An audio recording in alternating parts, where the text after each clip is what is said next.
ঘুম থেকে উঠেই সোজা রান্নাবান্না বসিয়ে দিয়েছি। অন্যদিন কিন্তু রান্নাবান্না করতে অনেকটাই দেরি হয়, কিন্তু আজকে চটপট করে রান্নাটা করে নিয়েছি। যেদিনই একটু তেল চিটচিটে রান্নাটা হয় রান্না করে, সেদিনই কিন্তু আমি একটু তাড়াতাড়ি রান্নাটা করে নেবার চেষ্টা করি। কারণ কিচেনটাকে একটু ভালো করে ক্লিন করতে হয়।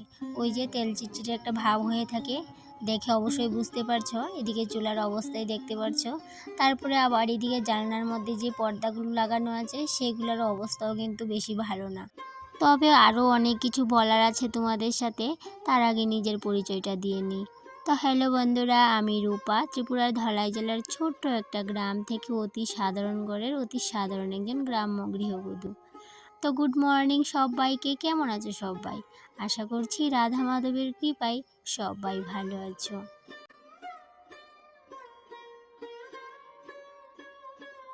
সবার প্রথমে ভিজা কাপড় দিয়ে তেলটাকে মুছে নিয়েছি ভালো করে। তারপর এই যে হাতে নিয়ে নিলাম সাবান, স্ক্রাবারের মধ্যে সাবান নিয়ে ভালো করে গ্যাসটাকে মুছে নিচ্ছি। তারপর কিন্তু ভালো করে শুকনো কাপড় দিয়ে মুছে নেব। আর গ্যাসটাকে যদি ভালো করে না মুছি, জং ধরে যায়, সেক্ষেত্রে প্রথম প্রথম তো বুঝতে পারতাম না, তখন কিন্তু আর এইভাবে করে পরিষ্কার করতাম না, তখন কিন্তু ওই যে একটা জং ধরা ভাব এসেছিল, সেই জং ধরা ভাবটা কিন্তু এখনও আমি আর উঠাতে পারিনি। তবে যাই হোক, এখন কিন্তু আর জং ধরার একদম কিন্তু সুযোগ দিই না। তো এদিকে দেখতেই পেলে সাবান দিয়ে প্রথমে কিন্তু ভালো করে ঘষে নিয়েছিলাম, তারপর একটা ভালো শুকনো সুতি কাপড় নিয়েছি। তো সেই কাপড়টা দিয়ে আবার ভালো করে পরিষ্কার করে মুছে নিয়েছি। আর এদিকে দেখতেই পারছো চুলাটার মধ্যে দেখো কালশিটে কালশিটে কিছু দাগ আছে। সেই দাগগুলো না অনেক আগে পড়েছিল, যখন গ্যাসটা অনেকটাই লিক করতো আর গ্যাসটা না অনেকটাই প্রবলেম করতো।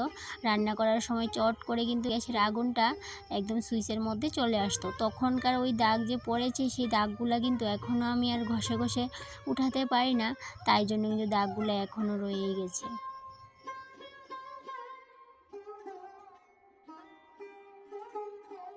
মিস্কিটের উপরে রেখে ভালো করে চুলাটাকে পরিষ্কার করে নিয়েছিলাম। তবে আজকে যেহেতু মিস্কিটের উপরে উঠতে হবে, সেই জন্য মিস্কিটের উপর থেকে গ্যাসের চুলাটাকে নামিয়ে নিতে হয়েছে। তবে নামানোর পর পিছনের সাইডটা দেখে মনে হচ্ছিল যে আর একটু ঘষে মেজে দিলে ভালো হয়, সেই জন্য কিন্তু আবার একটু স্ক্রাবারের মধ্যে সাবান নিয়ে পিছনের সাইডটা একটু ভালো করে ঘষে মেজে নিয়েছিলাম।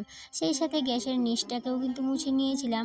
তবে নিচের যে দিকটাতে কিন্তু অতটা জং ধরা নেই, তবে বেশিরভাগ জং ধরাটা কিন্তু উপরের দিকেই থাকে, সেই সাথে পেছনের দিকটাই থাকে। তো যাই হোক, ঘষে মেজে তো পরিষ্কার করে নিলাম, এবার কিন্তু মিস্কিটের উপরে উঠতে হবে। তো কেন উঠতে হবে সেটাও তোমাদের সাথে অবশ্যই শেয়ার করব। তার আগে মিস্কিটের উপরটা একটু ভালো করে পরিষ্কার করে নিই, যেহেতু চুলাটা নামিয়ে নিয়েছি। আর এমনিতে চুলা থাকাকালীনও কিন্তু আমি চুলাটাকে উঠিয়ে কিন্তু ভালো করে মিস্কিটটা পরিষ্কার করি। তবে আজকে যেহেতু চুলাটাকে নামিয়ে নিয়েছি, সেই জন্য একটু ভালো করে পরিষ্কার করতে সুবিধাই হলো। তো যাই হোক, ভালো করে মুছে টুছে নিয়েছি। এবার দেখে নিশ্চয়ই বুঝতে পারছো কেন আমি মিস্কিটের উপরে উঠেছি। তো পর্দাগুলো খুলে এখন ধুয়ে দেবো, যেহেতু রান্নাবান্না শেষ। আর এমনিতেও যেদিন আমার মাছ মাংস রান্নাবান্না হয়, তখন তো সেদিন তেলের ছিটা ফুটা এদিকে সেদিকে পড়ে। তবে এই পর্দাগুলোর মধ্যেও কিন্তু পড়ে, সেই জন্য মাছ মাংস রান্না করলে চেষ্টা করি পর্দাগুলোকে একটু ধুয়ে নেওয়ার। তবে সব দিন হয়ে ওঠে না, যেদিন পারি সেদিন করে নিই। তবে পর্দাগুলো হয়তো বা কম দামি, কিন্তু পরিষ্কার পরিচ্ছন্ন রাখাটা দরকার, সেই জন্য। তবে ইচ্ছে আছে এই পর্দাগুলোকে চেঞ্জ করে নেবার, কারণ যেহেতু শাড়ি দিয়ে বানানো হয়েছে একদমই ভালো লাগে না দেখতে। তবে টাকার জন্য কিন্তু আর নেওয়া হচ্ছিল না, তবে চেষ্টা করব কিছুদিনের মধ্যে নিয়ে নেওয়ার। এদিকে দেখো রান্নাবান্না শেষ করে তো গ্যাসের চুলা চাটি সেদিকে মোছা হয়ে গেছে, পর্দাগুলোও কিন্তু ধুয়ে দিয়ে আসলাম বাইরে। তারপর এদিকে চলে আসলাম ইন্ডাকশনে। ইন্ডাকশনেও কিন্তু মাছ মাংস রান্না হয় না, এমনিতে তো আমি নিরামিষ রান্না করি, চা দুধ, তারপরে গরম জল, সিদ্ধ, এইসব রান্না হয়, ডাল সিদ্ধ। তবে মাছ মাংস কিছুই রান্না হয় না। তবে সেক্ষেত্রে এইটুকুতেও কিন্তু নোংরা হয় ইন্ডাকশনটা। তো সেই জন্য একটু শ্যাম্পু নিয়ে নিয়েছি, শ্যাম্পু দিয়ে ভালো করে কিন্তু ইন্ডাকশনটাকেও মুছে নিয়েছি, সেই সাথে কিন্তু তারটাকেও ভালো করে মুছে নিয়েছি। তারপর এদিকে র্যাকটাতে হাত দিয়ে দিলাম। প্রথমে তাকটা থেকে সমস্ত কিছু সরিয়ে নিয়েছি, তারপর একটু ভালো করে মুছে নিচ্ছি। কারণ প্রত্যেক দিন যদি আমরা একটু একটু করে হালকা হাতে মুছে নিই তাহলে ধুলোবালি জমার সম্ভাবনা একদমই থাকে না। আর যদি প্রত্যেক দিন আমরা এইভাবে করে না মোছামাছি করি তাহলে কিন্তু ধুলোবালি জমে। তারপরে এই যে ফাঁক ফোকরগুলো আছে এই জুড়ির র্যাকের, সেগুলোর মধ্যে কিন্তু অনেকটাই নোংরা আটকে যায়, মাকড়ের জালও হয়ে যায়। সেই জন্য প্রত্যেক দিন যদি আমরা এইভাবে নিয়ম করে মুছে নিতে পারি তাহলে কিন্তু আর সাপ্তাহিক কিন্তু ক্লিন করতে হয় না। তবে মাসে 2 মাসে একবার ধুয়ে নিলে অবশ্য ভালোই হয়, তাহলে কিন্তু একেবারেই ময়লা মুক্ত থাকে, একবারও কোনো চান্সই থাকে না ময়লা হওয়ার। সেক্ষেত্রে দ্বিতীয় তাকে চলে আসলাম, দ্বিতীয় তাকের থেকে এই মশলা কৌটাগুলোকে সরিয়ে নিচ্ছি, কারণ দ্বিতীয় তাকটাকেও মুছে নেব। তোমরা তো জানো আমার এই র্যাকটাকে নতুন এনেছি, বেশি দিন হয়নি।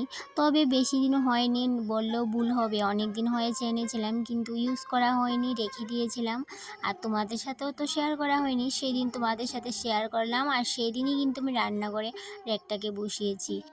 আমার ইচ্ছে করে না প্রত্যেক মাসে রান্নাঘরের জন্য অনেক অনেক জিনিস কেনাকাটা করার, কিন্তু সামর্থ্যের মধ্যে যেহেতু নেই, যেহেতু নিম্নবিত্ত ঘরের বউ, মাসের মধ্যে কিন্তু খুব বেশি জিনিস একদমই কিনতে পারি না রান্নাঘরের জন্য। তবে মাসে একটা থেকে দুটো জিনিস কিন্তু কেনার চেষ্টাই করে থাকি। তবে হয়তো খুব বেশি দামি জিনিস কিনে নিতে পারি না, কিন্তু তারপরেও কিন্তু যতটুকুই কেনাকাটা করি সেগুলো কিন্তু একেবারেও কম দামি নয়। তবে যতটুকুই দাম হোক না কেন আমার কাছে সবগুলা জিনিসই দামি।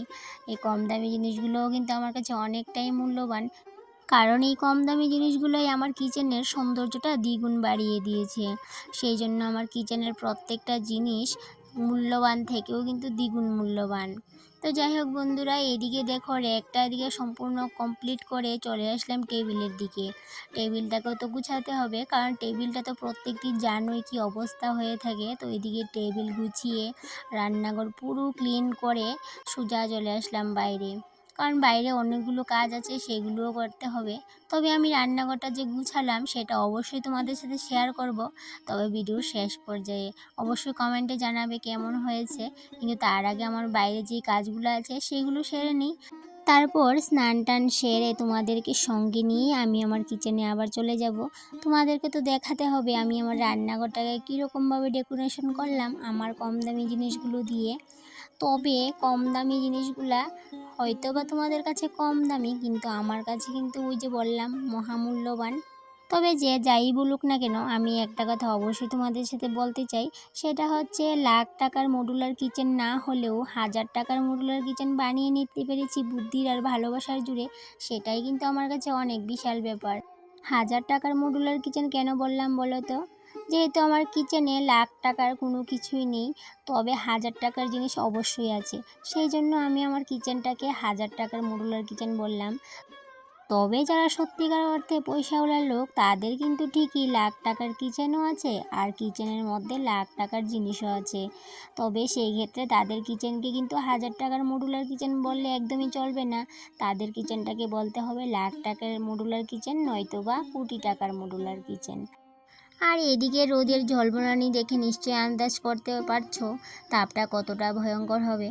তবে যাই হোক, আজকে আর সেদিনের মতো হাঁসফাঁসানি একদমই সহ্য করতে হবে না, কেন কি আমি সকালবেলায় রান্না বান্না কমপ্লিট করে নিয়েছি, রান্নাঘরে আর কোনো কাজ নেই সেই জন্য। আর এদিকে এত রোদের তাপ দেখে নিজেকে আর ধরে রাখতে পারলাম না, তাই জন্য রান্নাঘরের যত ডাল, তারপরে মাসকলাই, শিম বীজ, যা কিছু আছে সমস্ত কিছু বার করে দিয়েছি, কারণ এই শ্রাবণ আর ভাদ্র মাসের যে রৌদ্রটা, সেই রৌদ্রটা না খুবই কড়া হয়, সেই জন্য কিন্তু ভাবলাম না এটা তো আর হাতছাড়া করা চলবে না, কারণ রৌদ্র যদি ভালো করে লাগিয়ে রাখি তাহলে কিন্তু আর এগুলো নষ্ট হওয়ার একদমই চান্স থাকবে না। সেই জন্য আজকে সমস্ত কিছু বার করে দিয়েছি, যেহেতু রান্নাঘরের সমস্ত কাজবাজ শেষ করে নিতে পেরেছি। তারপর যে তেজপাতাগুলো ছিল সেগুলোকে প্রথমে কি করেছি বলো তো, ভালো করে কিন্তু মুছে নিয়েছি।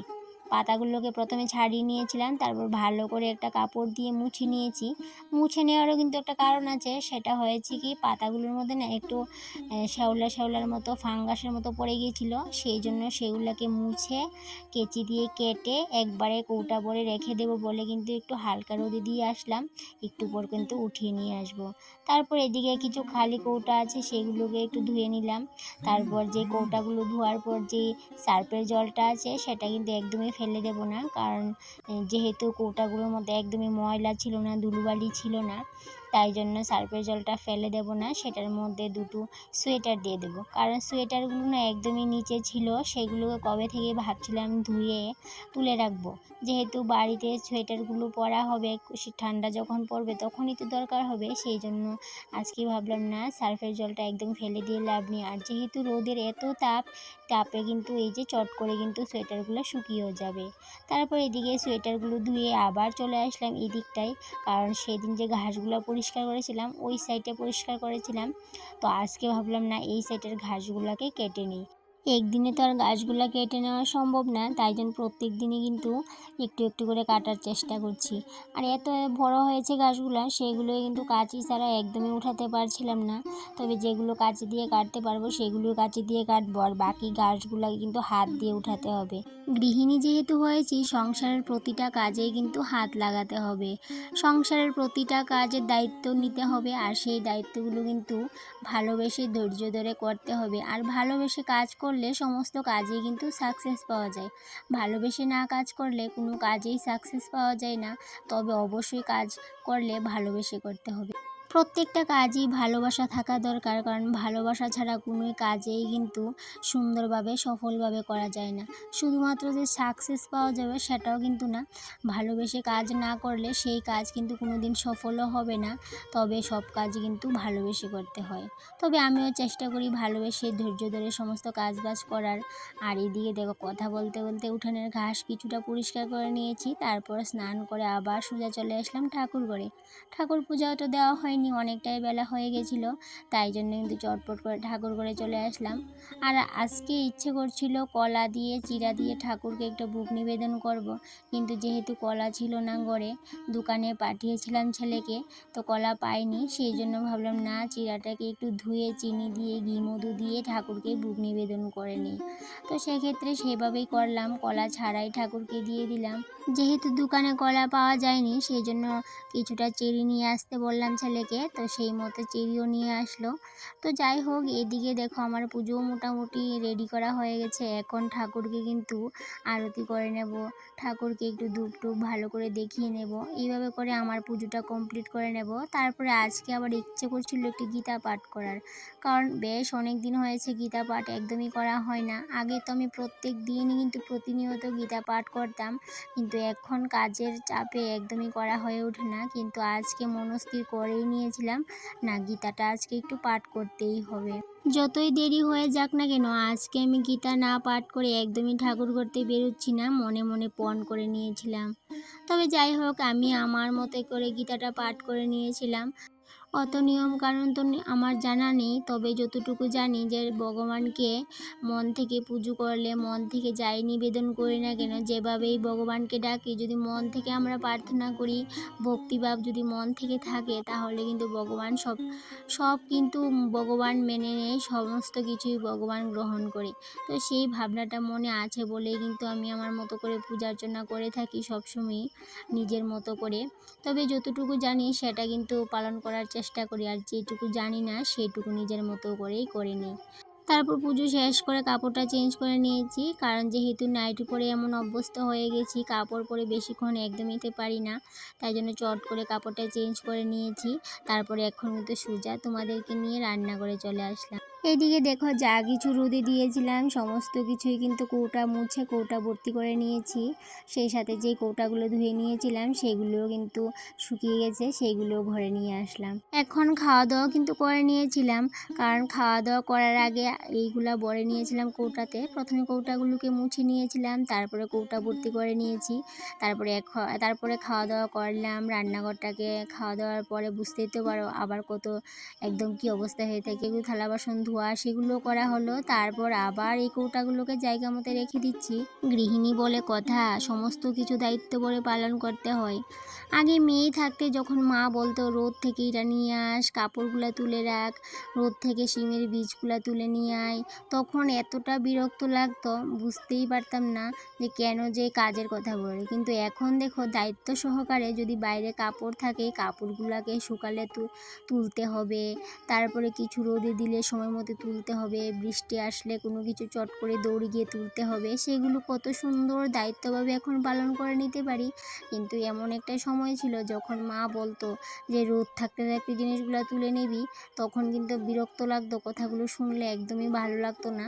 মনে হতো কি এত কাজের কথা কেন বল। এখন বুঝতে পারছি যে একজন গৃহিণীর কত দায়িত্ব থাকে। তো দায়িত্ব সহকারে সমস্ত কিছুই কিন্তু গুছিয়ে নিলাম। তো আর এদিকে তোমাদের সাথে রান্নাঘরটাও শেয়ার করে নিচ্ছিলাম কথা বলতে বলতে।